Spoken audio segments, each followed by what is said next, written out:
What's up et catch addicté, bienvenue dans cette nouvelle vidéo, c'est Jimbo et je serai votre commentateur aujourd'hui. Et aujourd'hui on se retrouve pour le WoW Review du WoW du 23 novembre 2020, le WoW après Survivor Series. Vous êtes prêts? Que le show commence. Bon, vous avez aimé cet épisode de WoW? Bah, moi personnellement j'ai trouvé ça correct. Bon, bien sûr, voilà, on est à l'approche de TLC, la route vers TLC est ouverte pour le mois prochain.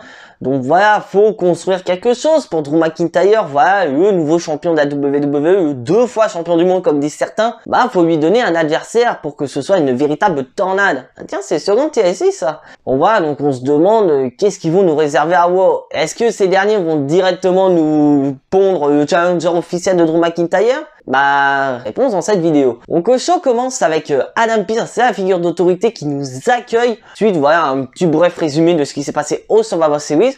Donc il nous rappelle donc que bien que le fait que Drew McIntyre ait perdu son match face à Roman Reigns, bah il s'est très bien battu. Il rappelle aussi qu'on a eu les 30 ans de carrière de Undertaker et franchement bah cérémonie que j'ai trouvé pourrie. Donc je vous laisse regarder ma review des Survivor Series pour voir mon avis. Et il nous rappelle la cuisante défaite de SmackDown face à l'équipe de Raw. En effet, car l'équipe masculine de Raw a mis une cuisante défaite 5-0 à SmackDown. D'ailleurs, Adam Pearce est accompagné par les membres de cette équipe. Et donc, Adam Pearce tient personnellement à récompenser donc les 5 membres de l'équipe en offrant une opportunité face à Drew McIntyre. Et donc, Adam Pearce donne l'opportunité à chacun de s'exprimer pourquoi il devrait être challenger numéro 1 au titre de Drew McIntyre.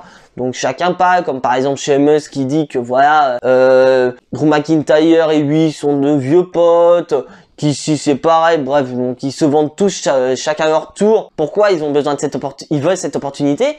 Mais d'un coup, quand c'est Strowman qui vient à parler, bah ce dernier pète un câble. Car en effet, il n'a pas apprécié que il soit le dernier à parler parmi son équipe.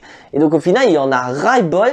Il dit tout simplement que c'est lui qui a le plus besoin de cette opportunité, c'est lui qui mérite plus, et il fout un violent coup de boule à Adam Pearce. Strowman, je crois que t'es dans la merde, mon gars. Et donc après ça, on nous montre une vidéo qui a été tournée un peu plus tôt en coulisses avec Earth Business qui arrive et qui croise les champions de Raw, le New Day. Et donc Shelton Benjamin dit voilà qu'il aimerait bien, pourquoi pas, redonner un petit peu d'éclat au titre de champion par équipe de Raw et défie le New Day pour un match de championnat ce soir à Raw. Mais Kofi et Xavier Woods sont pas trop d'accord parce que bah déjà du fait qu'ils auront donné une opportunité lors du dernier épisode de Raw et que ça s'est soldé par une victoire du New Day. Et là nous avons Cedric Alexander qui tente d'avoir un petit peu de perte de couilles du côté du Earth Business, va attaquer Xavier Woods sur sa passion quoi, en disant que il préfère mieux se fabriquer des cosplays et s'habiller en Gears of War, référence avec ce qui s'est passé au Survivor Series, parce que oui, le New Day ils ont fait la publicité de Gears of War 5 où ils sont en DSC, et donc au final Xavier Woods n'apprécie pas et il va donner le match de championnat au Earth Business. Bon, ce qui nous amène à notre premier match de la soirée, match pour les titres par équipe de Raw, le New Day contre Earth Business. Et à noter que le match, bah, j'ai pas eu tant d'énergie par rapport à celui qui s'est passé la semaine dernière. Parce que déjà, dans une première partie, le match commence correctement bien. Et d'un coup, bah, Kofi Kingston et Shelton Benjamin se bagarrent à l'extérieur. Et nous avons le compte de 10. Dont nous avons un double décompte à l'extérieur. Mais comme vous savez, double décompte à l'extérieur et les champions restent champions. Mais MVP ne comprend pas pourquoi Earth Business a perdu. Et il prend le micro et il dit que non, il veut pas que le match se termine comme ça. D'ailleurs, le New Day, il leur dit non, vous voulez pas aussi que ça se termine comme ça. Donc, on redémarre le match et on repart comme si de rien n'était. Sauf que le New Day, bah eux, ils sont pas forcément d'accord. Voilà, eux, le match est fini, ils sont toujours champions, ils en ont rien à foutre. Ils ont gagné d'une certaine manière. Mais MVP, voilà, en très bon manager qui est, il va attaquer le New Day de manière verbale en disant voilà, est-ce que vous avez peur, vous avez peur. Et donc au final le match reprend. Et franchement bah ce match, bah c'était mieux qu'avant. Parce que voilà, on voit vraiment Earth Business qui va jouer stratégie en attaquant Kofi Kingston sur une blessure qui vend bien sûr. Et dès que Xavier Woods entre dans le ring, bah Xavier Woods il pète un câble. Parce que voilà, bah notamment par rapport à Cedric Alexander. Et ça aboutit sur un finish avec la victoire du New Day.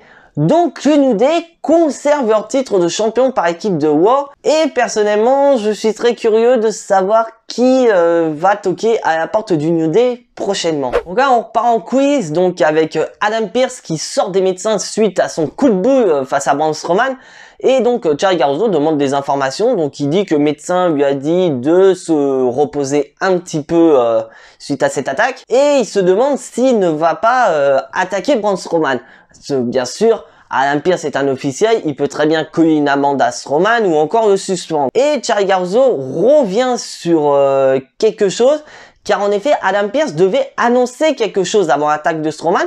Donc Charlie Caruso ressort le sujet. Qui était l'annonce d'Adam Pearce. Et au moment où Adam Pearce s'apprête à faire cette annonce, il est interrompu par Bobby Lashley. Et donc Bobby Lashley, voilà, qui cherche tout simplement à se vendre aux yeux d'Adam Pearce, parce qu'il se dit, bon, Strowman, il va être suspendu, je peux être placé en avant à la place de Strowman. En disant, voilà, moi, je l'aurais jamais attaqué, et moi, je suis le seul champion qui a réussi son combat lors des Survivor Series. En effet, il a battu Sami Zayn. Et donc, au final, Adam Pearce va réfléchir à la proposition de Bobby Lashley. Et donc juste après, donc on a une petite pub américaine. Charlie Caruso revient à la charge en donnant la réponse à Adam Pearce. Donc Adam Pearce dit voilà, effectivement, Bobby Lashley a de très bons arguments et il s'apprête à faire son annonce.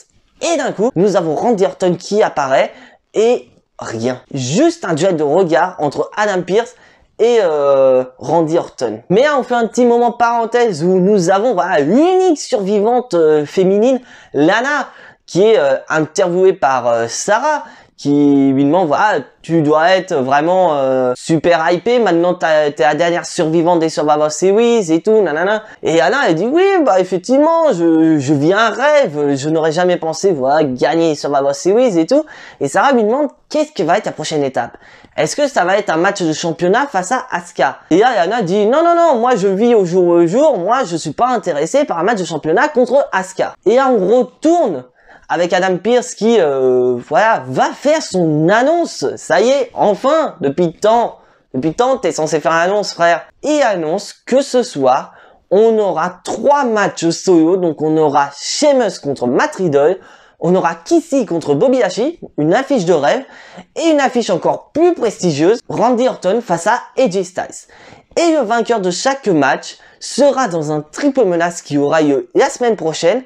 Et l'enjeu de ce triple menace, c'est que le vainqueur obtiendra le titre de challenger numéro 1 face à Drew McIntyre. Donc tu te dis, on peut avoir une bonne affiche pour la semaine prochaine. Et en parlant des 3 matchs, on commence par l'un des 3, Sheamus contre Riddle. Et franchement, le match, j'ai assez bien aimé, franchement, de voir 2 oppositions entre Riddle et Sheamus. Mais à noter, c'est Riddle qui remporte le match.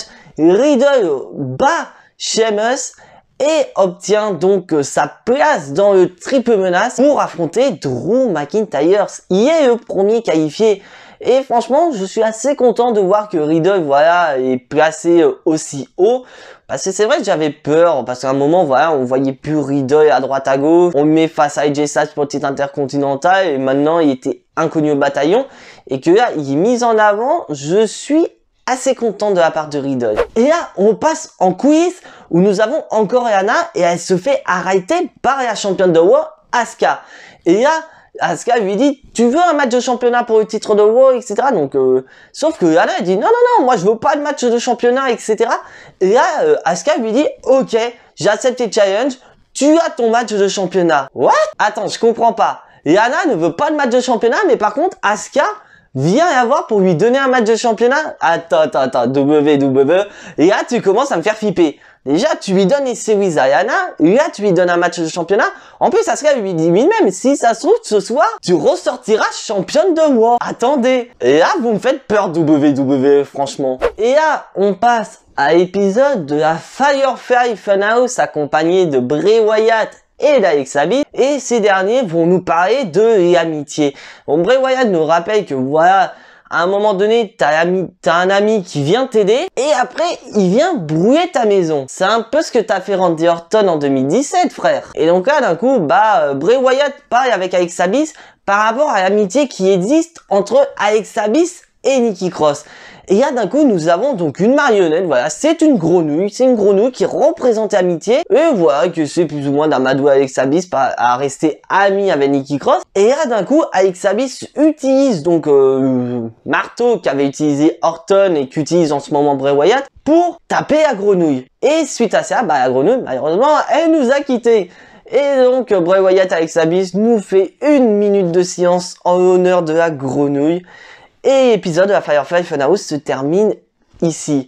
Donc c'est à se demander si Bray Wyatt n'aurait pas une once de rancœur envers la vipère. Je pense que c'est possible. Et là, on passe au match de championnat de Raw. Asuka contre Lana. Et à noter que les championnes par équipe de la WWE, Nia Jax et Shayna Baszler, sont au table des commentateurs. Donc, est-ce que Lana va passer pour la 10e fois à travers une table? On va voir ça. Et donc, bah, au final, le match, bah, commence correct.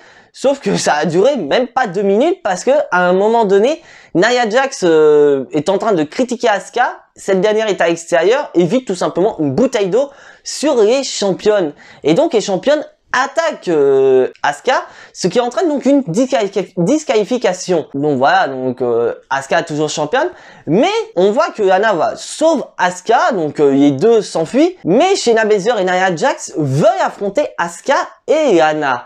Donc le match continue, mais ça devient un match tag team. Et à noter, voilà, bah on se dit bon, Lana est du côté d'Asuka, elle va se faire plumer quoi, c'est pas possible. Mais en fait non, non, Lana parvient à se défendre, voilà, vite fait. Il y a quand même Nia Jax, il y a quand même Shayna Baszler à côté. Mais c'est quand même Lana et Asuka qui remportent le combat. Donc imaginez, elles viennent de battre les championnes par équipe. Elles peuvent demander un match de championnat pour les titres par équipe. Est-ce qu'on n'aurait pas ça à TLC? Ne me dis pas que c'est pas possible, WWE, vous nous l'avez fait l'année dernière.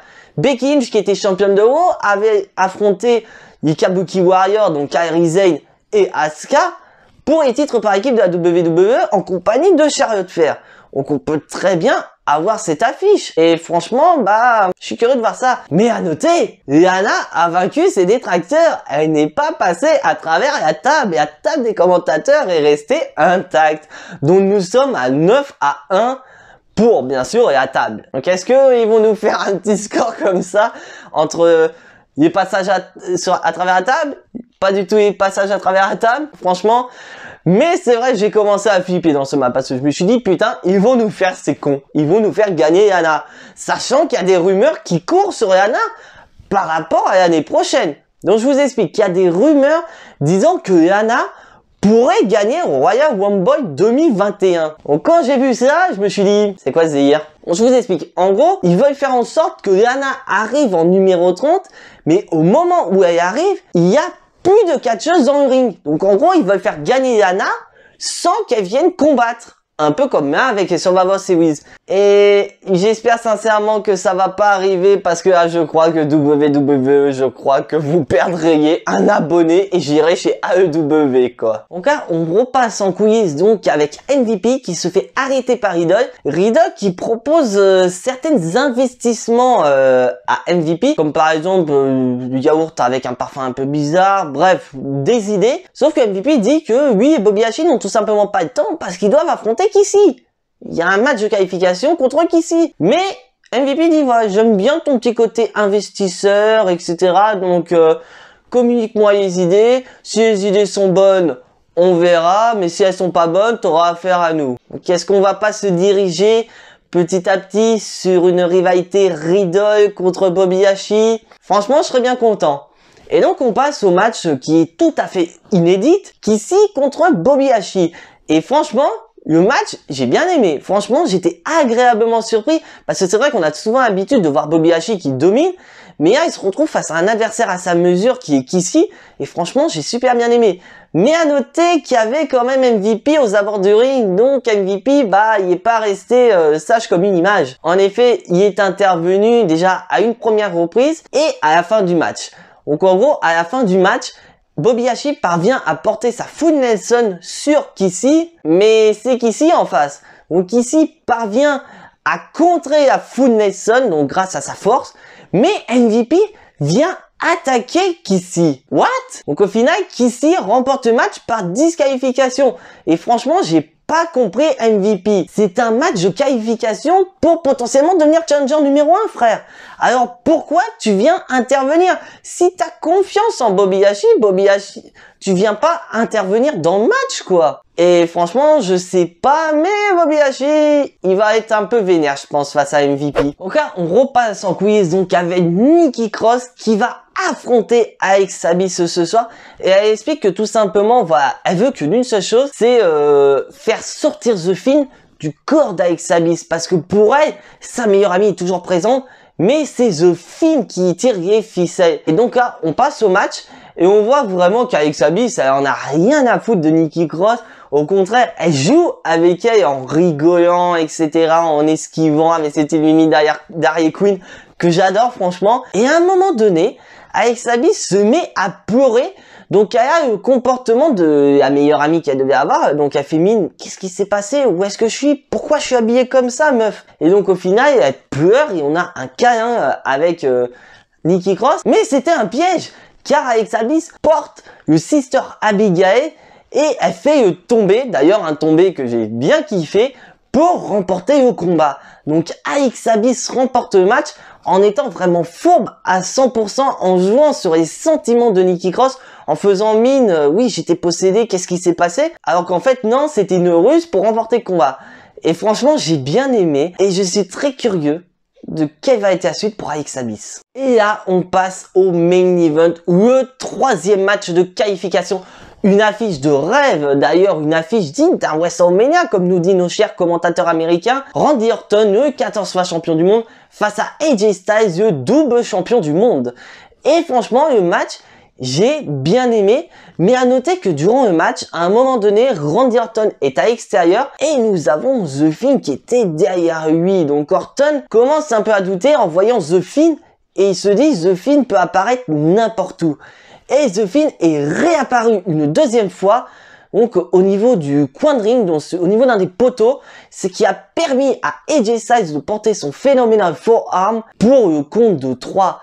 Donc vainqueur de ce match, AJ Styles, et rejoint donc le triple menace pour devenir challenger numéro 1 au titre de Drew McIntyre. Donc la semaine prochaine, nous aurons un triple menace entre d'un côté Riddle, d'un autre côté Kissy, et au milieu, AJ Styles, et le vainqueur de ce match deviendra challenger numéro 1 au titre de Drew McIntyre. Et franchement, je ne sais pas qui choisir. J'ai une petite préférence entre AJ Styles et Kissy, parce que Riddle, voilà, il commence potentiellement une rivalité avec Earth Business, peut-être pourquoi pas pour le titre des États-Unis de Bobby Lashley. Donc ça se battrait entre Kissy et AJ Styles. Mais personnellement, je verrais vraiment Kissy, pourquoi pas remporter le match. Car pour moi, malheureusement, Kissy, depuis ses débuts à War, il n'est pas utilisé comme beaucoup de gens voudraient qu'il soit utilisé. Donc certes, il a fait des débuts monumentaux en battant Randy Orton à Payback en 5 minutes. Mais après, Kissy n'a plus rien fait. Sachant que voilà, Kissy, on connaît tous du côté de NXT. Il y a eu un putain de bond en avant. Donc je verrais pourquoi pas Kissy remporter le match et aller toquer Drew McIntyre. Mais je dis pas qu'AJ Styles est un mauvais choix non plus, parce que AJ Styles il revient bien avec son pote Osmo, et pourquoi pas avoir AJ Styles Drew McIntyre peut être aussi une affiche de rêve. Donc dites-moi en commentaire qui voulez-vous voir remporter le triple menace pour affronter Drew McIntyre, et je pense que le match sera pour TLC. Donc voilà, cet épisode du War Review est officiellement terminé. Si tu n'es pas abonné à la chaîne, je t'invite à t'y abonner, à activer la petite cloche pour être notifié des prochaines vidéos, et surtout lâcher un maximum de pouces bleus qui fait plaisir à la chaîne, et faites partager un maximum cette chaîne à tous vos amis, etc. Car on est de plus en plus nombreux sur la chaîne et franchement ça me fait très plaisir. Et on se retrouve très bientôt pour une nouvelle vidéo. Mais en attendant, soyez tous très fiers d'être des Catch Addicts. C'était Jimbo, je vous fais des bisous et à la prochaine.